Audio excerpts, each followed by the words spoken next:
जरूरत है।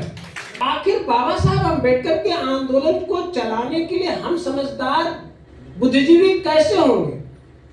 याद रखना, बाबा साहब भीमराव अम्बेडकर ने किसी आईएएस, आईपीएस, आईआरएस को बुद्धिजीवी नहीं माना। बाबा साहब भीमराव अम्बेडकर ने किसी एमए, एमएससी, पीएचडी वाले को बुद्धिजीवी नहीं माना। एक सवाल मन में खड़ा होना चाहिए कि आखिर बाबा साहब अम्बेडकर का आंदोलन चलाएगा कौन? तो बाबा साहब भीमराव अम्बेडकर का आंदोलन चलाने के लिए बुद्धिजीवी होना जरूरी है, समझदार होना जरूरी है। बस खाली एक चीज आप लोगों के मन में क्वेश्चन हो जाना चाहिए, दिमाग में बाहर बैठ जाना चाहिए कि एक व्यक्ति समझदार कैसे बनेगा, एक व्यक्ति बुद्धिजीवी कैसे बनेगा। एक बात आपके जहन में, ये बात को मैं बिठाना चाहूंगा कि बाबा साहब अम्बेडकर का आंदोलन चलाएगा कौन? ये दिमाग में जिस दिन आपको बैठ गया तो समझिए आपका काम बन गया। हमारे एक युवा साथी, युवा पत्रकार और रिसर्च स्कॉलर शिव प्रसाद जी हैं। हम चाहेंगे कि कम शब्दों में अपनी बात को रखेंगे। बुद्धिजीवी वर्ग है और बुद्धिजीवी वर्ग आज के दौर में हम सभी गौर करके देखें तो वो बुद्धिजीवी वर्ग केवल और केवल अपनी समाज की सोच को नई सर्वोपरि रखते हैं। अगर वो रखे होते तो हम समझते हैं आज जो हमारे देश में जो वर्तमान हालात है वो हालात देखने को नहीं मिलती। तो बाबा साहब जो हम लोगों को मान सम्मान स्वाभिमान, और हम भी एक मनुष्य हैं, हमारा भी सम्मान इज्जत और प्रतिष्ठा हर जगह पे मिलनी चाहिए। चले आज यहाँ पे तमाम देश के कोने कोने से लोग यहाँ पे मौजूद हो गए आरक्षण के लेकर, उनको संरक्षण और उसके प्रति अपनी दायित्वों को लेकर जो विचार मंथन के लिए यहाँ मौजूद हैं। और इतनी बड़ी कारमा ये हम लोगों के बीच एक बड़ी जिम्मेवारी के तौर पर मुसाफिर से यहाँ मौजूद होकर हम लोग को बताने के लिए आए हैं। हम लोग गौर से उनकी बातों को सुनेंगे, समझेंगे। हम समझते हैं वही जो हम लोगों के बीच आएगा। जनजाति कर्मचारी कल्याण एसोसिएशन के राष्ट्रीय अध्यक्ष एवं आईआरएस भारत सरकार हमारे बीच में उपस्थित हैं। हम उन्हें मिशन नायक के रूप में जानते हैं। हम चाहेंगे कि समय बहुत ही अब ज्यादा हो चुका है और हम सर से निवेदन करेंगे। बोधिसत्व रविदास, बोधिसत्व कबीर, बोधिसत्व गाडगे, पेरियार रामास्वामी नायकर, नारायण गुरु, छत्रपति साहू जी महाराज, राष्ट्रपिता ज्योतिबा फूले, माता सावित्रीबाई फूले, माता रमाबाई अम्बेडकर, हम सबके अधिकार के जनक परम पूज्य बोधिसत्व बाबा साहब एवं भारत के समस्त हम सबको परिचित करा देने वाले बहुजन नायक मानवर कांशीराम साहब के चरणों में श्रद्धा का सुमन अर्पित करते हुए आज इस ज्ञान भूमि बोध गया में अखिल भारतीय अनुसूचित जाति जनजाति कर्मचारी कल्याण एसोसिएशन के समस्त पदाधिकारी, परम आदरणीय राष्ट्रीय संयुक्त सचिव राम लखन गौर साहब, परम आदरणीय प्रदेश उपाध्यक्ष संतोष कुमार साहब, परम आदरणीय विजय कुमार बोस जी प्रांतीय कोषाध्यक्ष, अक्षय कुमार जी जिला अध्यक्ष गया, परम आदरणीय जिला महासचिव सत्यप्रकाश पासवान जी, परम आदरणीय मिथिलेश कुमार भारती जी जो सीनियर ब्रांच मैनेजर गया में है, परम आदरणीय आशुतोष चौधरी साहब आप भी सीनियर ब्रांच मैनेजर हैं, परम आदरणीय हमारे साथीगण जो उपस्थित है, अविनाश जी, वीरेंद्र जी, सभी का अभिवादन करते हुए और जिन साथियों का जो बैंक से उपस्थित है नाम नहीं ले पा रहा हूँ जानकारी न होने की वजह से, इसलिए आप लोग क्षमा करिए, लेकिन सभी के प्रति अभिवादन करते हुए ये आज के मुख्य अतिथि सतीश कुमार सोनकर साहब, डीजीएम इंडियन बैंक, इस समय जो गोरखपुर जोन को देख रहे हैं, उनका सम्मान करते हुए मंच पर आसीन राष्ट्रीय अध्यक्ष बहुजन बोधि समाज संघर्ष समिति आदरणीय उषा शास्त्री जी, मंच पर उपस्थित AIDASA all India doctor Ambedkar student association की राष्ट्रीय कार्यकारिणी सदस्य डॉक्टर सोनाली सहगल जी, परम आदरणीय जिला उपाध्यक्ष गया डॉक्टर प्रियदर्शनी जी जो डेंटिस्ट है, सरकारी डॉक्टर है, आपका सम्मान करते हुए वाराणसी जनपद से उपस्थित निर्मला कौर जी, राष्ट्रीय कोषाध्यक्ष बहुजन बोधि समाज संघर्ष समिति, जिसके बैनर तले लगभग 3 करोड़ रुपए का सिस्टम तैयार हो रहा है, तो उसकी कोषाध्यक्ष है। परम आदरणीय वाराणसी के जिला अध्यक्ष विजय कुमार राव जी, बहुजन बोधि समाज संघर्ष समिति के जिला अध्यक्ष वाराणसी प्रसून जोशी जी, महासचिव संदर्शन जी, रोहित जी, डॉक्टर जयप्रकाश जी, आदरणीय Ekta Kashyap ji, all India doctor Ambedkar student association के जिला अध्यक्ष वाराणसी, आकृति जी बहुत अच्छा डांस करती हैं, बाद में उनका डांस का प्रस्तुति भी होगा, और बिहार और झारखंड से उपस्थित सभी सम्मानित अतिथिगण, मंच पर उपस्थित परम पूज्य भंते बुद्ध प्रकाश जी, परम आदरणीय प्रियदर्शी जी जो जहानाबाद के साथी हैं, इनका सम्मान करते हुए जो BSP बहुजन बोधि समाज संघर्ष समिति जिला अध्यक्ष जहानाबाद है, और सभी साथियों का अभिवादन करते हुए, यदि बाई द वे समय का जो अभाव है उसको ध्यान में रखते हुए विनेश जी, चौधरी जी, और मैं इस तरह से अगर देखूंगा बाई फेस तो बहुत लोगों को याद कर लूंगा, तो सभी का अभिवादन करते हुए बातचीत को प्रारंभ करता हूँ। अभी जो नेशनल चैंपियन जो कबड्डी में उनकी आई है उसको भी सम्मान करते हुए, उसका अभिवादन प्रसिद्ध करते हुए और बातचीत को प्रारंभ करता हूँ। एक चीज, ये जो किताब कंपाइल किया गया है ये खुद मैंने किया है। प्रतिनिधित्व एवं उसका संरक्षण तथा हम सबका दायित्व, सब्जेक्ट भी प्रतिनिधित्व एवं उसका संरक्षण तथा हम सबका दायित्व। यदि आपने विषय वस्तु को समझ लिया कि दुनिया में लड़ाई किस बात की, परिवार में लड़ाई किस बात की, समाज में लड़ाई किस बात की, तो पता चलता है कि हर व्यक्ति ये कहना चाहता है अपने फैमिली में भी कि हमारी तो हिस्सेदारी ही नहीं है। जब प्रॉपर्टी खरीदी जाती है तो आपके घर की महिला बोलती है कि हमारी हिस्सेदारी कहाँ, विचारों की हिस्सेदारी हुई नहीं, हमारा तो कोई राय लिया ही नहीं गया। इसका मतलब हिस्सेदारी का मसला हर जगह, प्रतिनिधित्व का मसला हर जगह।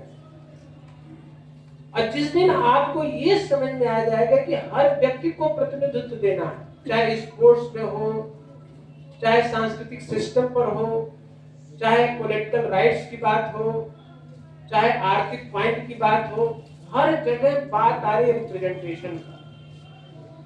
इस बात को जिस दिन आपने समझ लिया कि रिप्रेजेंटेशन, प्रतिनिधित्व, चाहे बैंकिंग सेक्टर हो, चाहे इनकम टैक्स सेक्टर हो, चाहे नौकरी सेक्टर हो, चाहे एजुकेशन का सेक्टर हो, हर जगह प्रतिनिधित्व चाहिए।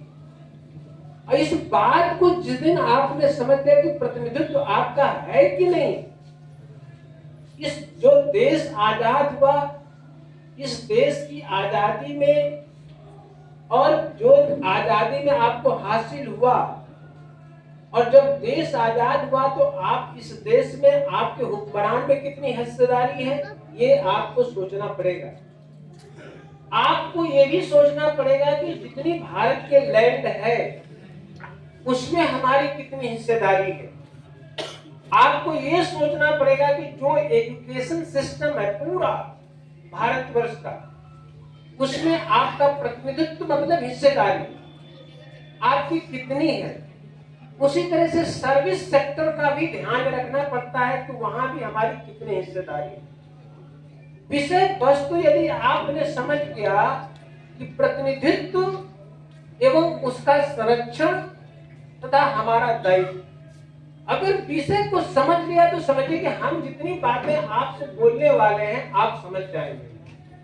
नहीं तो हम आधा घंटा बोलेंगे, आप कुछ नहीं समझ पाएंगे। बस यूं हम पूरी बात को ये कहना चाहते हैं कि विषय को समझा रहे हैं कि आपकी हिस्सेदारी, प्रतिनिधित्व एवं उसका संरक्षण था हमारा दायित्व। इस विषय को समझना है कि हमारा प्रतिनिधित्व है कि नहीं है। हम इस देश में गुलाम बनाया तो गुलामी कैसे बनी है गुलामी, इसके लिए उन्होंने दो काम किया। पहले तो शिक्षा से वंचित कर दिया, नौकरी से वंचित कर दिया, धन से वंचित कर दिया, इसके बाद संपत्ति से वंचित। और याद रखिए, किसी समाज को सदा सदा के काम बनाए रखने के उसको शिक्षा से वंचित कर दो, उसे संपत्ति से वंचित कर दो, उसे धर्म में इतना नीच बता दो, वो अपने आप में मर जाएगा। हम लोग जीते तो थे। बाबा साहब भीमराव अंबेडकर के समय जब 1891 उनका जन्म हुआ, हम लोगों की 8 करोड़ की आबादी थी और 8 करोड़ की आबादी गले में मटका बांध के घूम रही थी। एक दो आदमी होते तो समझ में आता, 8 करोड़ आदमी गले में मटका, कमर में झाड़ू, बोले पर जीवा काट देना, सुने में कान में रंग पिला देना। और जब हम लोग चल ही नहीं पाते थे, खड़ी दोपहर में चलना पड़ता था। एक व्यक्ति जन्मा और इतिहास उन्होंने पढ़ा।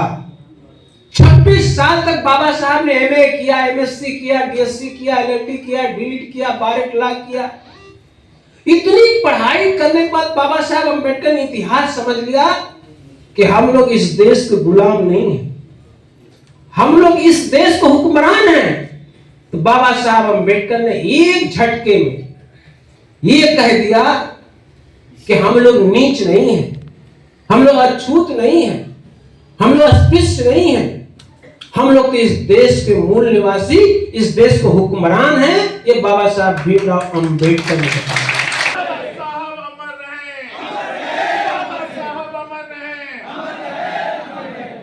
पहले जो इस देश को हुक्मरान है, अब ये बातें सबके दिमाग बिठाना है और दुनिया में याद रखिए कैसे बताएंगे, ये हमारा समाज कैसे जागरूक होगा, कौन सा फार्मूला है।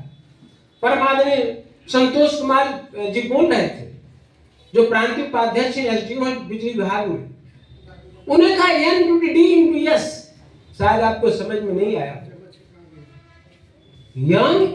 N/D/S, ये मानव कांचीराम का फार्मूला था। मैं उसी चीज को अब आपके लाइट मूड में बता रहा हूं, जिससे कि आपको एकदम से बैठ जाए दिमाग में। दुनिया में किसी चीज को समझना है और आगे बढ़ना है और इस समाज का बुद्धिजीवी बनना है, इंटेलेक्चुअल बनना है। अच्छा, एक बात आपके जहन में, ये बात को मैं बिठाना चाहूंगा कि बाबा साहब अंबेडकर का आंदोलन चलाएगा कौन? ये दिमाग अगर जिस दिन आपको बैठ गया तो समझिए आपका काम बन गया। एक बात, अब थोड़ा आप लोग अब बस खाली अपना कंसंट्रेशन बनाए रखिए, सब काम बन जाए। दुनिया में यदि आप समझदार होना चाहते हैं, बुद्धिजीवी होना चाहते हैं, तो आपको एक बात समझनी होगी। बस खाली एक चीज आप लोगों के मन में क्वेश्चन हो जाना चाहिए, दिमाग में बात बैठ जाना चाहिए कि एक व्यक्ति समझदार कैसे बनेगा, एक व्यक्ति बुद्धिजीवी कैसे बनेगा। इसके पहले ही मैंने एक क्वेश्चन आपके सामने रखा था कि बाबा साहब भीमराव अंबेडकर का आंदोलन चलाएगा कौन? हम नौकरी करते हैं, कोई शिक्षा ले रहा है, कोई मजदूर है, कोई किसान है, कोई रिक्शा चलाता है, कोई पॉलिटिशियन है। तो आखिर इतना जब हम लोग चारों तरफ बैठे हैं, बिखरे हुए हैं, तो आखिर एक सवाल मन में खड़ा होना चाहिए कि आखिर बाबा साहब अंबेडकर का आंदोलन चलाएगा कौन? तो बाबा साहब भीमराव अंबेडकर का आंदोलन चलाने के लिए बुद्धिजीवी होना जरूरी है, समझदार होना जरूरी है।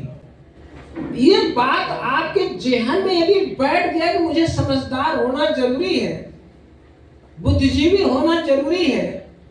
अब कोई व्यक्ति पूछे कि हम बुद्धिजीवी कैसे होंगे, हम कैसे समझदार होंगे? हम तो नौकरी करते हैं बैंक की, हम तो नौकरी करते हैं इनकम टैक्स की, तो आखिर बाबा साहब अम्बेडकर के आंदोलन को चलाने के लिए हम समझदार बुद्धिजीवी कैसे होंगे? याद रखना, बाबा साहब भीमराव अम्बेडकर ने किसी आईएएस, आईपीएस, आईआरएस को बुद्धिजीवी नहीं माना। बाबा साहब भीमराव अम्बेडकर ने किसी एमए, एमएससी, पीएचडी वाले को बुद्धिजीवी नहीं माना। बाबा साहब अम्बेडकर ये नहीं कि आप बैंक में नौकरी करते हैं, मैनेजर है, सीनियर मैनेजर है तो बुद्धिजीवी हैं। बाबा साहब अम्बेडकर की नजरों में बुद्धिजीवी कौन है, समझदार व्यक्ति कौन है, ये जान गए आप तो आंदोलन आप चला लेंगे। तो बाबा साहब अम्बेडकर ने कहा कि बुद्धिजीवी व्यक्ति वही है जो दूरदर्शी हो, जो नेतृत्व क्षमता रखता हो, तीसरा जो समाज को दिशा देता हो, गाइड करता हो। तीन ही गुण है, जो दूरदर्शी हो, नेतृत्व क्षमता रखता हो और सलाह देने का गुण रखता हो। और बाबा साहब अम्बेडकर आगे कहते हैं, अधिकांश जनता क्रियाशील और विचारशील जीवन व्यतीत नहीं करती, वह अपने बुद्धिजीवों का अनुकरण और अनुगमन करती है। और बाबा साहब अम्बेडकर आगे कहते हैं, किसी भी देश का संपूर्ण भविष्य उसके बुद्धिजीवों पर निर्भर करता है। यदि बुद्धिजीवी व्यक्ति, समझदार व्यक्ति निष्ठावान हो, कर्तव्यनिष्ठ हो और समाज के प्रति ईमानदार हो, तो यह उम्मीद की जा सकती हो कि संकट काल में खड़ा होगा, अपने समाज का मार्गदर्शन करेगा। आज हम लोगों को आग लगाना होगा कि हमें बुद्धिजीवी बनना है। अब कोई लड़का लड़की खड़ा हो जाए या कोई बुजुर्ग साथी खड़ा हो जाए, कहा कि ये तीनों गुण कैसे आएगा, ये दूरदर्शिता कैसे आएगी, नेतृत्व क्षमता कैसे आएगी और लोगों को सलाह देने का गुण कैसे आएगा? इसको जानने के लिए तीन चीज फार्मूला है, तीन रास्ता है। कि पहला कि आप हो सकते हैं बुद्धिजीवी, हो सकते हैं समझदार, उसके लिए तीन तरीका है, देख करके, सुन करके और पढ़ कर। यही तरीका है और कोई तरीका नहीं है। अब सवाल उठता है कि पहला जो सिस्टम है कि हमको देखना कैसे है। अब जरा सोचिएगा, देखने के लिए हमने क्या देखा और क्या सीखा। ये हमारा समाज शिक्षा पाया बाबा साहब अम्बेडकर की वजह से, नौकरी पाया बाबा साहब भीमराव अम्बेडकर की वजह से,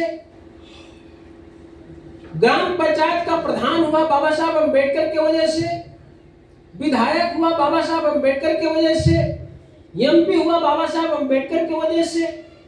और पॉकेट में पैसा आया और देखने के लिए क्या किया, एक कई नारा लगाया, चलो बुलावा आया है, माता ने बुलाया। अब जरा सोचिए, देखने के लिए चला गया वैष्णो माता, देखने चला गया देवघर, देखने के चला विष्णुपद, देखने के लिए चला गया उत्तर प्रदेश में मैहर देवी। ये एक्चुअल में उसका विनाश, देखा तो सही लेकिन गलत दिशा में चला गया। देखने, पॉकेट में पैसा आया, टिकट कटाया, यहीं से गया में बैठा, चला गया वैष्णो देवी, जय माता दी, जय माता दी, जय माता दी। उसका सत्यानाश तो हुआ ही, पूरे समाज का सत्यानाश हो गया। मैं कहता हूं कि घूमने तो जाओ ना, में पैसा आ गया, आप हो गए नौकरी चाकरी में, हो गए ग्राम प्रधान या कर लिया मजदूरी, पॉकेट में पैसा आया, जब अधिकार पैसे का मिल गया, जाओ घूमने। तो मैं कहता हूं कि जाओ। बाबा साहब अम्बेडकर का जन्म मऊ छावनी मध्य प्रदेश में हुआ। अब मऊ छावनी मध्य प्रदेश में जाओ, अब बाबा साहब भीमराव अम्बेडकर के तरफ देख करके, उनकी प्रतिमा की तरफ देख करके और उसको स्मरण करो, नमन करो, ये दिमाग को चिंतन लाओ कि हे बाबा साहब भीमराव अम्बेडकर, यदि आपका जन्म नहीं हुआ होता तो गले में मटका होता। सोचो, बैठकर सोचो तो सही।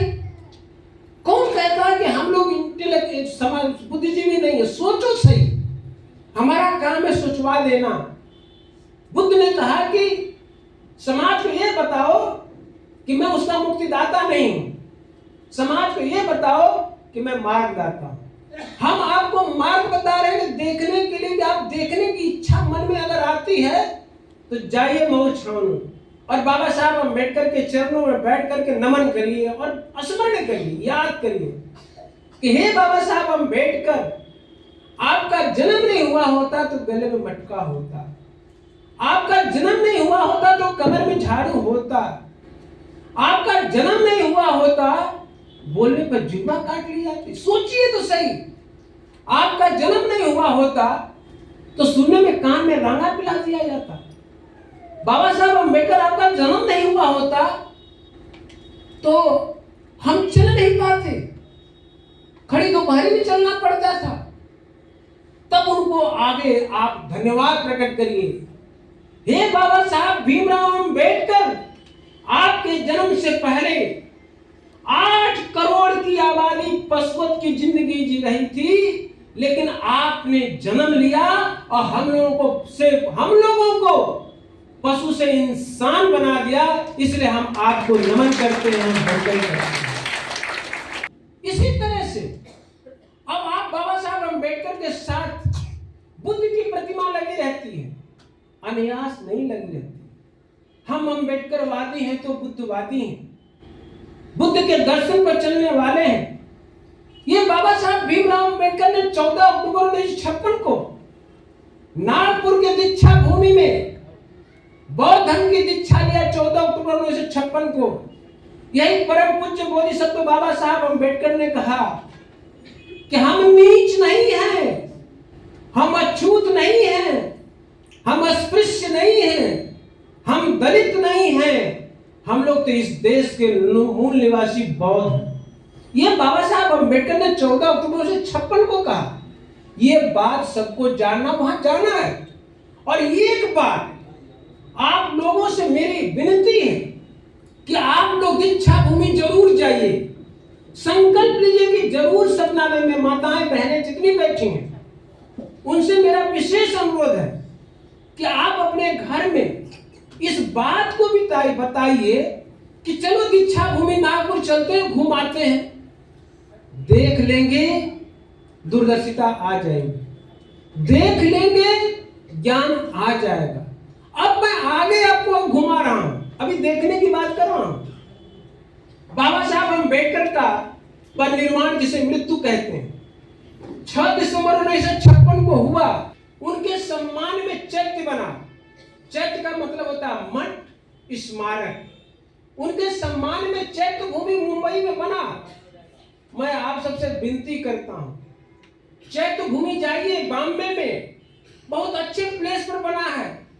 जाके बाबा साहब अम्बेडकर के बारे में सोचिए कि हे बाबा साहब भीमराव अम्बेडकर, आपने आज तो हम लोग एमए, एमएससी, बीएससी करके मैनेजर हो गए, इनकम टैक्स में कमिश्नर हो गए, कहीं कुछ हो गए, डॉक्टर हो गए, इंजीनियर हो गए। उनके बारे में इस बात का चिंतन करिए कि आपने एमए किया, एमएससी किया, बीएससी किया, एलएलडी किया, डीलिट किया, बारेट लॉ किया। इतनी पढ़ाई करने के बाद आप तो इस देश में नहीं, किसी भी देश में जाकर के अच्छी नौकरी, अच्छा प्रतिष्ठा प्राप्त कर सकते थे, लेकिन आपने उसको ठुकरा करके हम लोगों को मानवीय मूल्य दिलाने के लिए संघर्ष किया। और बाबा साहब भीमराव अम्बेडकर यही नहीं, 23 सितंबर 1917 को सयाजी गायकवाड़ पार्क में आपने संकल्प लिया कि जब तक इस जो दलित, अछूत, अस्पृश्य कहे जाते हैं इनको मानवीय मूल्य नहीं दिलाता हूं, तब तक मैं चैन से नहीं बैठूंगा। बाबा साहब अम्बेडकर, आपने संकल्प लिया और हम लोगों को आज मानवीय मूल्य प्रदान करके एक अच्छा नागरिक बनाया। लेकिन बाबा साहब भीमराव अम्बेडकर, आपके 2 सपने थे। इस समाज हुक्मरान बने, इसके लिए आपने one man one vote one value, एक व्यक्ति एक वोट एक मूल्य का अधिकार आपने राउंड टेबल कॉन्फ्रेंस में दिलाया, इसके लिए कि हम लोग हुक्मरान बने। दूसरा चीज कि आपने 14 अक्टूबर 1956 को नागपुर में कहा कि हम नीच नहीं अछूत नहीं, उसके लिए आपने बौद्ध धर्म दिया, लेकिन हमारा समाज हुक्मरान भी नहीं बन पा रहा है, हमारा समाज बौद्धिस्ट भी नहीं बन पा रहा है। तो ये 2 मिशन आपका भी अधूरे रह गए जो मुझे पूरा करना है। तो वहां पर संकल्प लीजिए कि हे बाबा साहब भीमराव अंबेडकर, आपने जो जीते जी 2 संकल्प लिए थे वो पूरे कंप्लीट हम लोग नहीं कर पाए, लेकिन आज हम संकल्प लेते हैं और एक नारा हम लोग देते हैं, बाबा तेरा मिशन अधूरा हम सब मिलके करेंगे।